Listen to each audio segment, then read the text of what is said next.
It was tough to tell my teacher at school or my parents, I'm going to travel out this weekend, I'm not going to show up at school because I have this tournament. cArn's got one of them. It's now Starix versus cArn. Who sees who first? cArn will see Starix, and cArn will pull off the 2-on-1. Great clutch play from the captain. I think it's fair enough to say that kind of my background and my current position is quite unique. I am the Chief Gaming Officer and co-owner of Fnatic. This is the 5th LCS split victory for Fnatic. Fnatic, modern day Counter-Strike legends.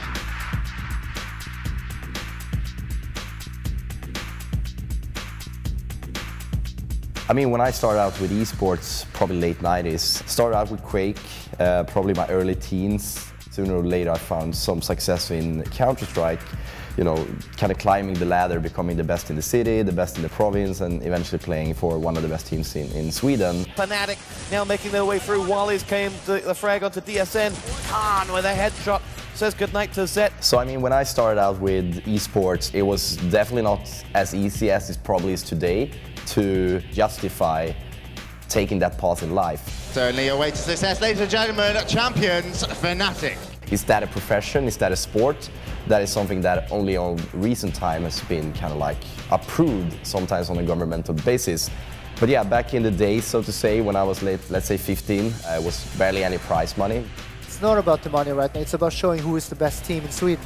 Both teams will come here and they want this win so bad. I was a professional Counter-Strike player until 2012, where I got this offer to take over the what we call pro gaming department of Fnatic, meaning the teams, tournaments, players, coaches, analysts, and whatnot. Only 2 years ago, maybe we were like 2-3 people here in London. Now we have our own pop-up store, we have an office of 30 people, we have operation worldwide, and players, you know, speaking probably 30 different languages, you know.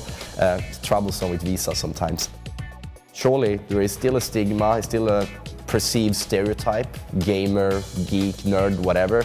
We don't really use that terminology. For us, we are dead serious about what we're doing. We're super passionate. That's what we build our business and team around. We know that we are enjoying ourselves. We know that we have millions of fans around the globe that are following us every single step we're taking. Esports is a multi-billion-dollar industry. You have hundreds of millions of fans. Looking at myself now at age 32, looking back where I started as a enthusiastic player with maybe a Nintendo controller, later on a ball mouse, could I ever expected myself to be where we are now? Probably not. Kind of my background and my current position is quite unique. You might see someone on the stage or on the live stream, I want to be that guy.